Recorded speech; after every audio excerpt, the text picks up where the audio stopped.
Como dimensionar pisos em fibra? Olá, Daniel Arruda aqui e hoje nós vamos ver como calcular pisos utilizando fibras sintéticas, como fibra de polipropileno. As fibras estão ganhando mercado a cada dia. Já existem há muito tempo, mas não existe uma forma de calcular aqui no Brasil, não existe nenhuma normativa que te permita ou te oriente como calcular e como fazê-lo com segurança. Somente existem normas europeias e está na hora disso mudar. E é por isso que eu fiz um apanhado dessas normas europeias e condensei tudo isso nesse vídeo que você está vendo aqui hoje. Hoje nós vamos aprender como determinar qual a dosagem das fibras e quais os parâmetros que nós devemos considerar, né? Quais são os critérios de projeto. Além disso, junto com esse vídeo, tem uma planilha automática que faz todos os cálculos para a gente ganhar tempo. Afinal de contas, é preciso ter praticidade e essa é uma marca aqui do canal. Ter praticidade e trazer sempre conteúdo original. Aliás, é um vídeo que eu estou ansioso para divulgar ele já há muito tempo, porque pisos em fibras é um conteúdo muito interessante e que eu tive que buscar fora. E nesse processo de busca eu aprendi muita coisa interessante. Aliás, material externo existe aos montes e são muito práticos, são muito fáceis de compreender, são muito tranquilos e trazem aí equações que são maravilhosas. Inclusive são baseadas nas teorias do Meyerhoff e do Lossberg e a gente já viu aqui no canal algumas dessas teorias e algumas dessas equações. Para a gente fazer, a gente vai pegar um exemplo. Eu vou utilizar aqui um projeto que eu dimensionei eu vou utilizar aqui um piso que eu dimensionei para o Jair, lá de Camaçaraí, na Bahia. E eu dimensionei esse piso no modelo tradicional com armadura, com telas. E aqui hoje eu vou fazer esse piso com fibras para a gente ver como que seria a saída, né? Como que seria esse piso utilizando fibras para dimensionar um piso, seja ele em concreto armado no modelo tradicional ou para dimensionar ele em fibras, é preciso ter ciência de 3 pilares fundamentais. Aliás, quando a gente sai da faculdade, né, as faculdades não dão atenção à concretagem ou ao dimensionamento de pisos. Pelo menos na que eu fiz, esse tema passou longe das portas da faculdade. Quando eu saí da faculdade, eu ingressei numa empresa especializada em piso e, curiosamente, a equipe que está habilitada hoje para execução de pisos não tem o conhecimento teórico sobre pisos. Então, quando eu cheguei lá, o pessoal já tinha feito a compactação do solo, fizeram uma compactação rápida e nós demos atenção ao que normalmente nós fazemos, né, quando nós estamos no estágio, ou então o que nós somos orientados para fazer no caso de lajes, né? A gente olhou os níveis, olhou a armadura e fizemos a concretagem. Após poucos meses a gente teve aí alguns problemas com trincas no piso, porque pisos e lajes são estruturas completamente diferentes e, consequentemente, exigem cuidados completamente diferentes. Aqui hoje eu vou falar de algum deles para não estender demais esse vídeo e a gente vai ver quais são cruciais para a gente não cometer esse tipo de erro que pode acontecer com qualquer um e a gente vai, logicamente, evitar aqui aprender, se tornar profissionais melhores e levantar a régua dos engenheiros. A primeira coisa que você precisa saber sobre o piso são esses 3 pilares. O primeiro deles são os materiais. E no nosso caso desse vídeo aqui, é o concreto e a fibra de polipropileno. O segundo pilar são quais os esforços vão estar atuando sobre esse piso. Nós temos cargas móveis, temos cargas estáticas, como prateleiras que a gente vê aí em supermercados. A gente tem paredes, pode ser que construa escritórios, por exemplo, sobre o nosso piso. E além de cargas pontuais e equipamentos que são cargas distribuídas. Conhecendo os materiais, conhecendo os esforços, falta o terceiro e último pilar a se conhecer, que é o nosso solo. Sobre qual solo nós estamos trabalhando, qual solo e quais cuidados eu tenho que ter com ele. A maioria dos erros que acontecem em um projeto de dimensionamento de piso está lá no solo.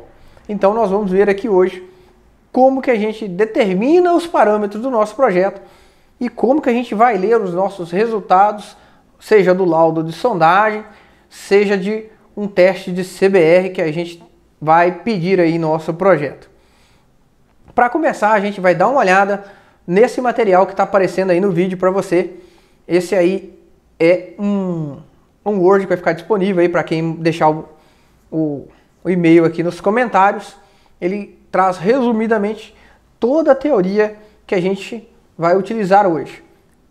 Esse material é baseado nas normas europeias, principalmente na TR-34, que ela determina todos os parâmetros para dimensionamento de pisos em concreto, de qualquer tipo de piso. Se você conhecer a TR-34, se você tiver esse conhecimento, você será capaz de dimensionar pisos sem armadura e sem fibra que não vão trincar, como eu já mostrei aqui no vídeo, em alguns vídeos aqui do canal. Eu vou deixar aqui no card para você acessar e ver. Eu fiz um piso sem armadura, mas como eu fiz com conhecimento, esse piso não trincou. O primeiro piso que eu fiz foi feito com armadura e teve trincas. Ou seja, esse é o peso do conhecimento, da teoria e os benefícios que ela podem trazer, além da economia e dos desgastes que a gente tem com o cliente final. Mas sem delongas, vamos dar uma olhada no material. Aqui tem uma apresentação rápida, né? A gente precisa entender um pouquinho sobre as macrofibras, o que elas são, para a gente ter aí uma ideia do que é as macrofibras. Elas parecem algumas linhas, né? Aquelas linhas de saco de linhagem. E aqui eu tenho um gráfico que é muito significativo sobre a influência dessas macrofibras no concreto. O concreto trabalha muito bem a compressão, né? Se você tiver um concreto aí com resistência de 30 MPa, esse concreto resiste a uma carga de compressão de 300 kg por centímetro quadrado. É uma carga absurda, principalmente na nossa escala humana. Porém, o concreto para resistência à tração ele não é tão bom. Ele resiste aí, um concreto de 30 MPa resiste em média à tração aí 3 MPa. Para nossa escala humana significaria aí 30 kg por centímetro quadrado, é muita coisa ainda, mas para uma indústria, para um comércio, isso são valores baixos, né? São insignificantes. Quando eu tenho um concreto simples, sem adição de macrofibras, a gente tem essa primeira curva, né? A partir do momento que eu vou carregar esse piso, que eu tenho uma carga de estresse aqui em inglês, a gente vai ter a ruptura do nosso concreto, né? Tem a fissuração, ela acontece muito rapidamente e o concreto vai trincar muito rapidamente. Se eu utilizar uma pequena quantidade de fibras, macrofibras, a gente vai ter essa segunda linha tracejada aqui, ó. Eu vou ter o rompimento muito depois, ele vai resistir mais tempo e vai ter algumas fissuras pequenas e depois eu tenho as trincas e a fissuração, né, completa do nosso piso. E se eu utilizar uma dosagem maior de macrofibras, eu tenho obviamente uma resistência maior, né? O nosso piso ele vai resistir por mais tempo, vai aparecer algumas fissuras aqui no nosso concreto, mas ele vai resistir uma carga maior. Então aqui as principais fibras do mercado hoje, polipropileno e aço. Além de todas essas vantagens, né, dela resistir mais, né, dela agregar resistência ao concreto, ela tem uma resistência muito comercial. A fibra ela tem um preço muito mais baixo. E se a gente considerar que estamos no Brasil, numa época aí de inflação exacerbada e que o aço toda semana tem reajuste, ela se torna o último biscoito do pacote. Se dimensionar em pisos, você tem uma economia extraordinária. E eu acho que essa é e deve ser uma das missões de todo engenheiro calculista, procurar alternativas seguras e que sejam mais econômicas, né? Não adianta a gente subir todos os coeficientes, utilizar os materiais que nós sempre utilizamos. O mundo está em constante mudanças e as fibras é uma delas. Nós teremos aí outros materiais chegando e é o momento de nós abraçarmos essas novas tecnologias.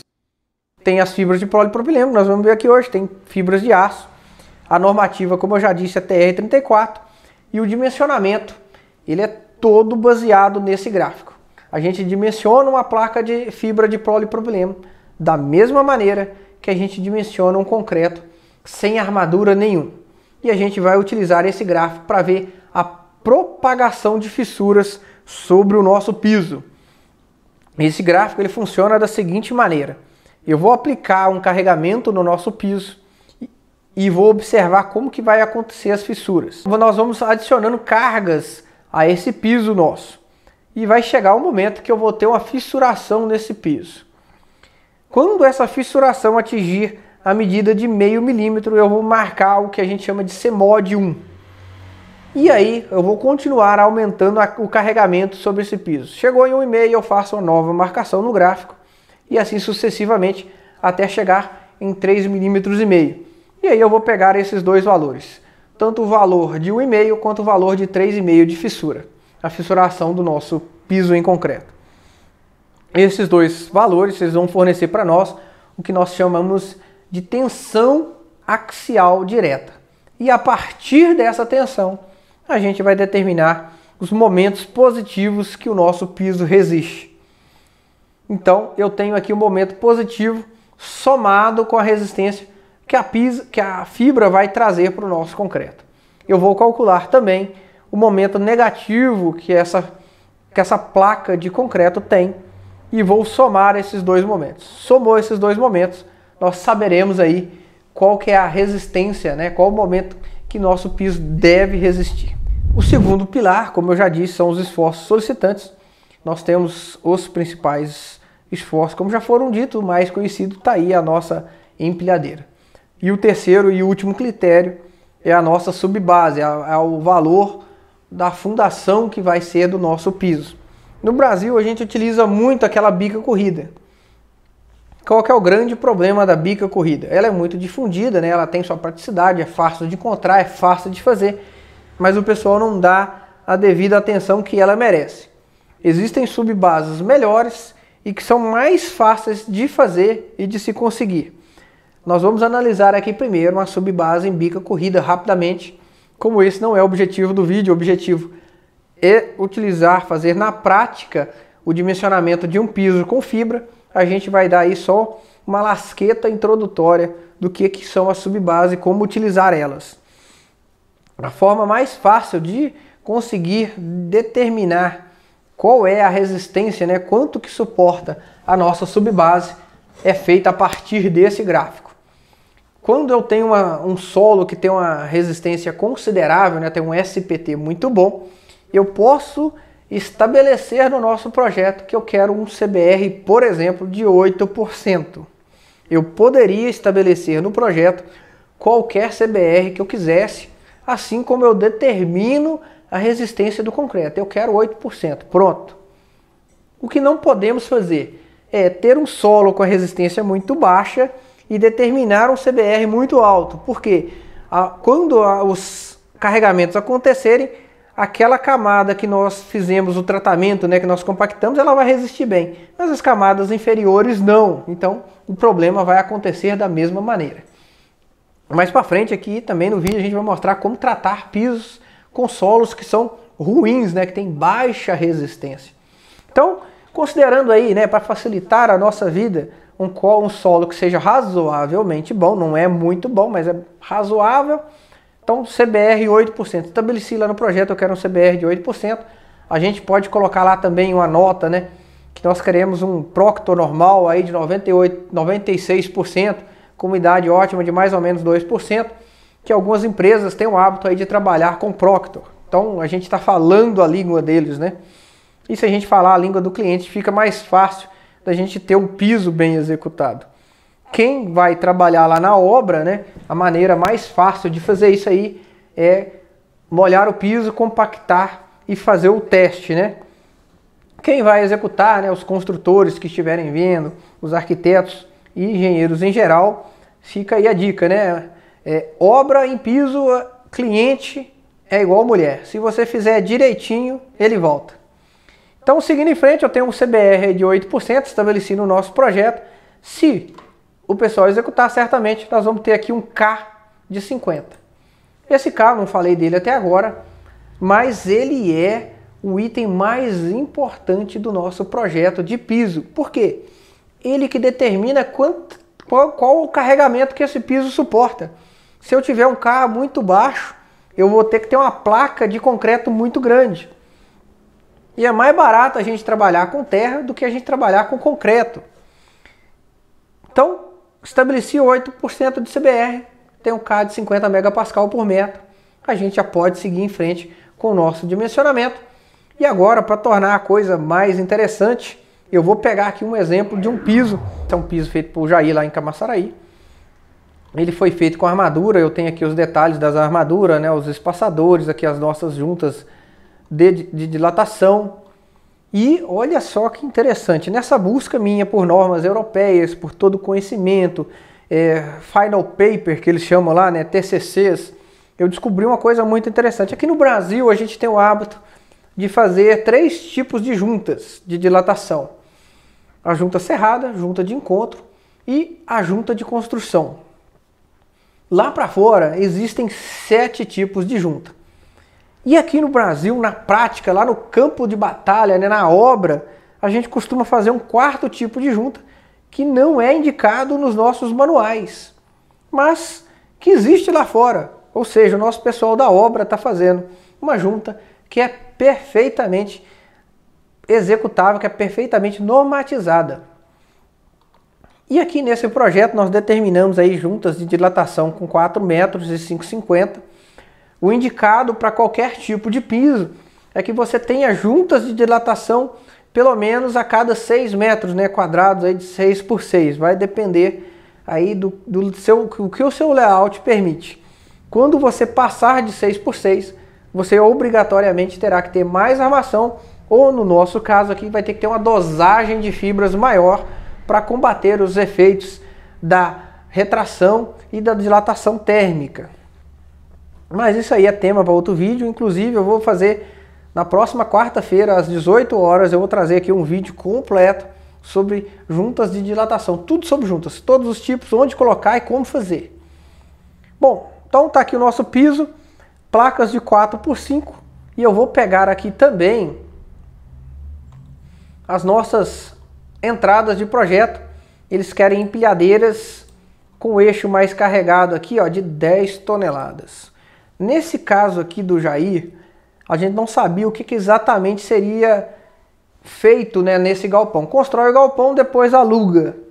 Então a gente, por segurança, adota aí uma empilhadeira de 10 toneladas, que é um carregamento consideravelmente alto. A gente também considerou uma carga de distribuição, aí, uns equipamentos com 5 toneladas por metro quadrado, né, 5.000 quilos. E para esse exemplo aqui nós vamos fazer mais 2 considerações importantes. Nós vamos considerar que nós vamos construir um escritório lá, né, nós vamos ver se o piso vai resistir às paredes. E nós vamos considerar também que nós vamos ter, além disso, prateleiras com cargas de, vou considerar aqui, eu vou considerar até mais que a carga distribuída, eu vou considerar aí prateleiras de 8.000 toneladas por metro quadrado para a gente ver o que vai acontecer com o nosso piso. Então tá aqui as nossas cargas, né, os nossos esforços. Nós temos o primeiro pilar, agora basta a gente determinar o segundo pilar, que são os nossos materiais. Eu vou voltar aqui para o Excel e nós vamos fazer agora nossas entradas de dados na nossa planilha de cálculo automatizado. No material que vai junto com a planilha tem toda a teoria, toda a maneira de encontrar todos os resultados que nós estamos trabalhando aqui hoje. Aqui eu tenho o concreto, a espessura do concreto, a resistência dele, e aqui ao lado nós temos as características da nossa fibra. Eu tenho uma dosagem aqui 3 kg por metro cúbico, uma dosagem muito baixa, um índice de fibra por metro cúbico muito baixo. Eu vou deixar desse jeito.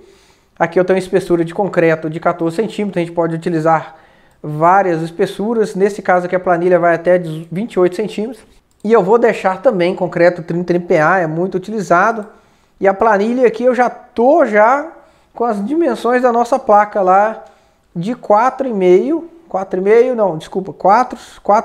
5,50. Já estão inseridos aqui na planilha. E eu vou deixar assim mesmo, eu vou fazer agora os nossos carregamentos, que são o nosso segundo pilar. E eu vou começar aqui com a nossa carga distribuída. Lá nós consideramos uma carga de 5 toneladas por metro quadrado. E eu vou considerar aqui também uma carga de montante de 6,4 toneladas por metro quadrado de carga de montante. E aqui a gente já tem alguns parâmetros, né, alguns resultados dos nossos esforços.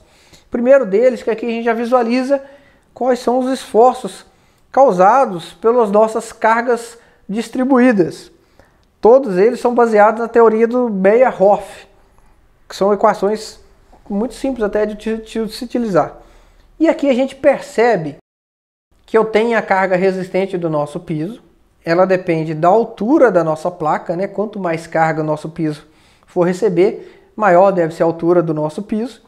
E nós temos aqui também o K. Qual que é o K da nossa fundação?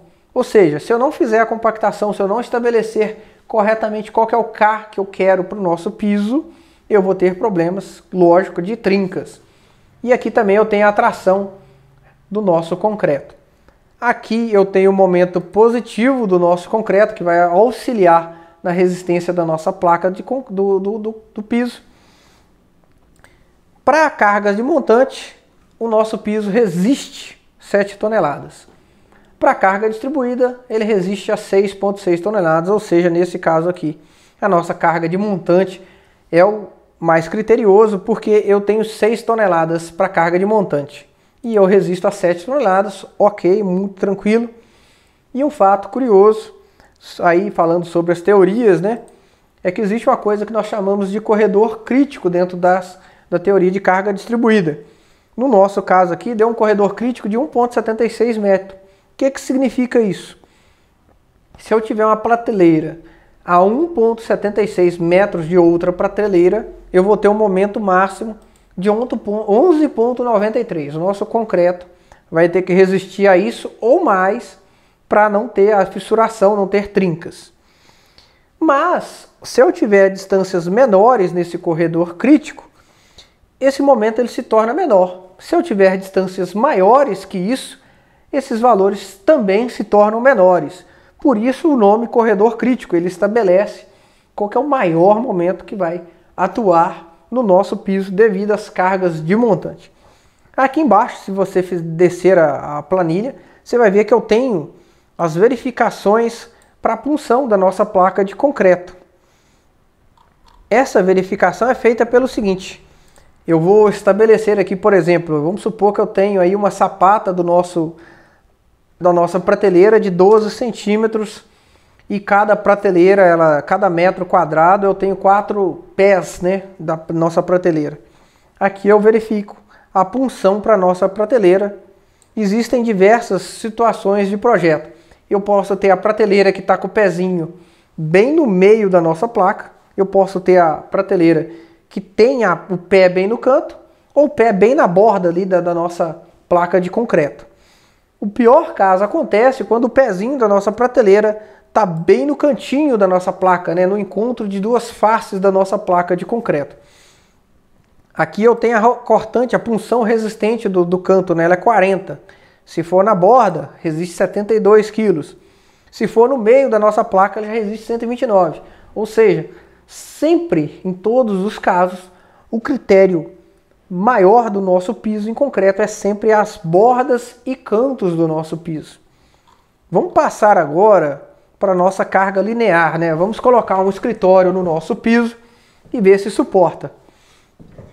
Para o nosso escritório aqui, eu vou considerar aí que eu tenho uma parede de 3,2 metros de altura com 19 centímetros de espessura e eu vou colocar 14 kN, que é o peso específico do bloco em concreto, né? O que recomenda a nossa NBR 6120.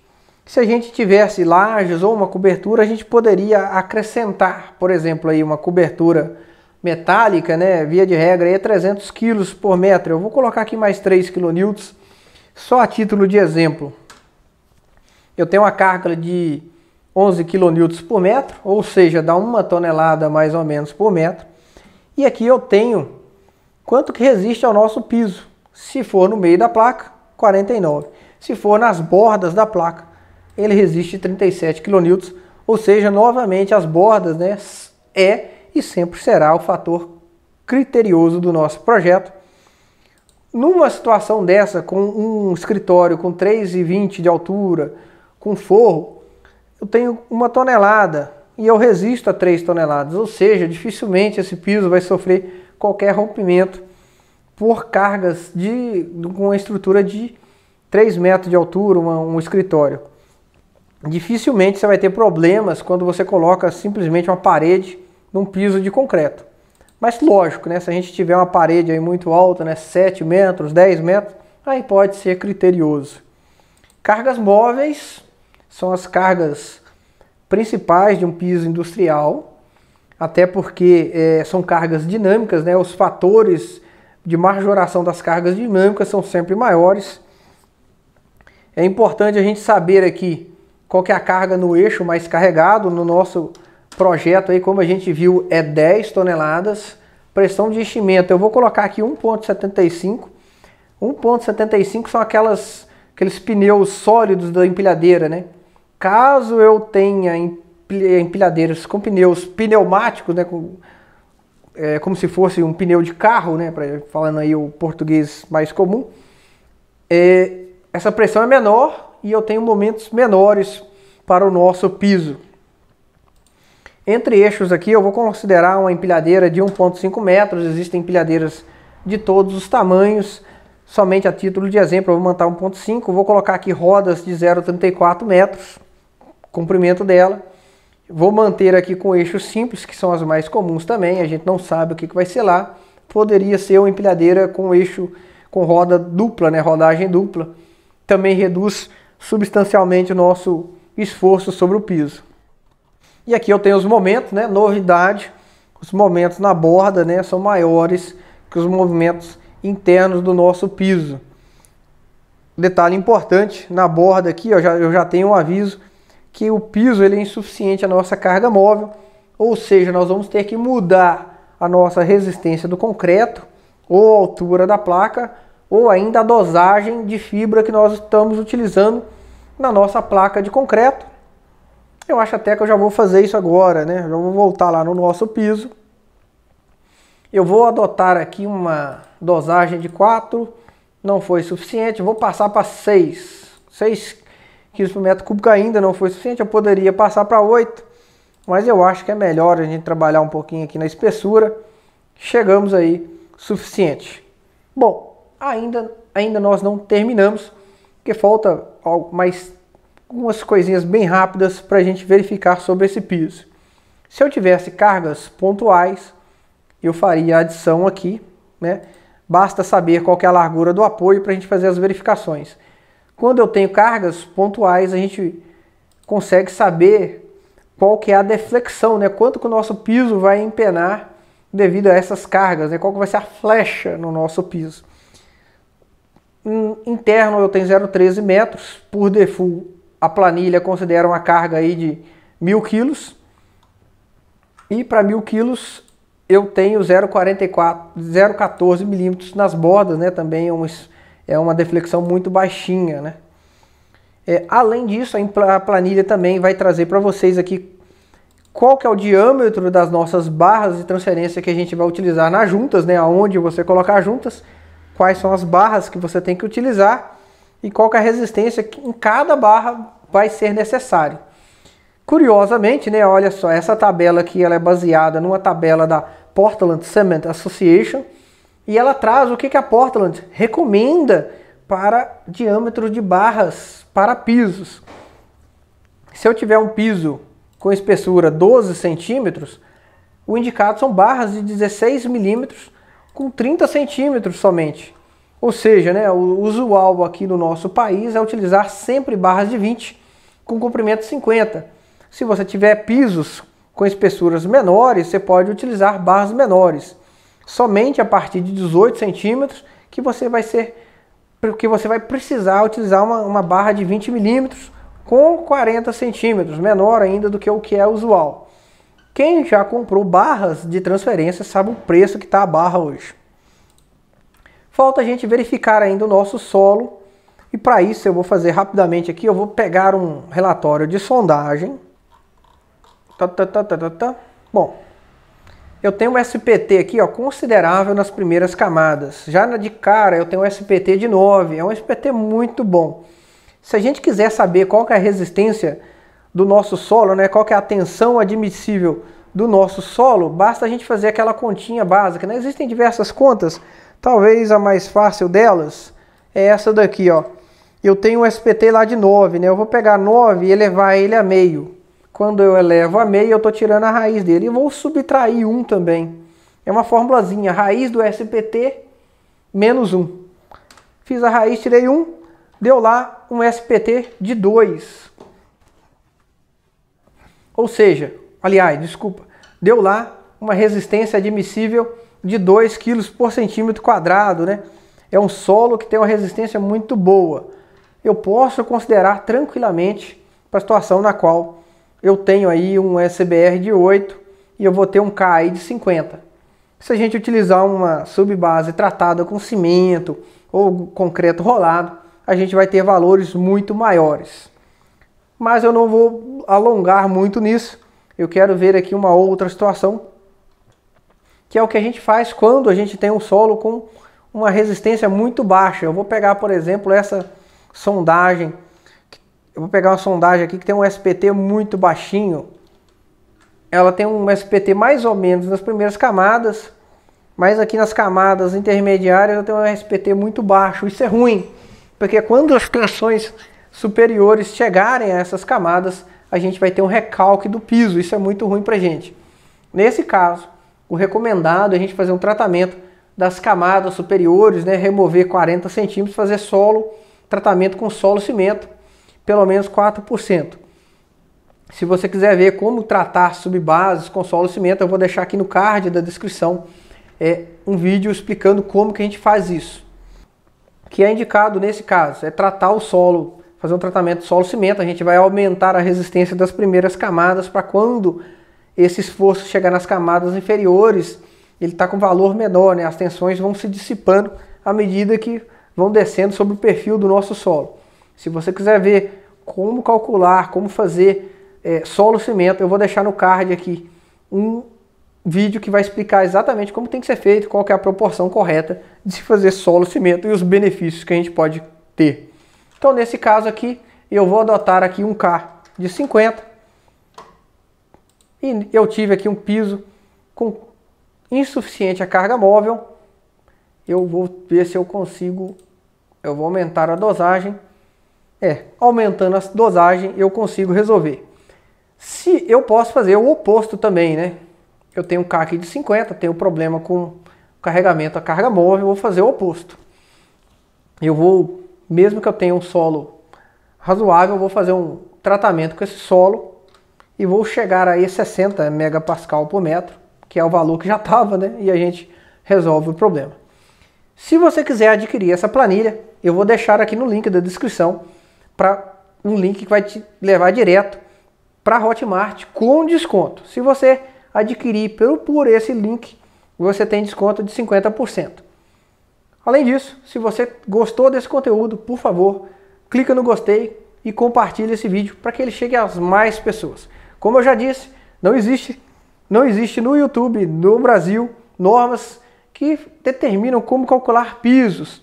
Quando você compartilha esse vídeo, como você deixa o seu gostei, você diz para o YouTube que esse conteúdo é relevante. E o YouTube vai indicar ele para outras pessoas que vão precisar, né? Como não tem, é importante que esse conteúdo chegue a outras pessoas para a gente difundir esse conhecimento.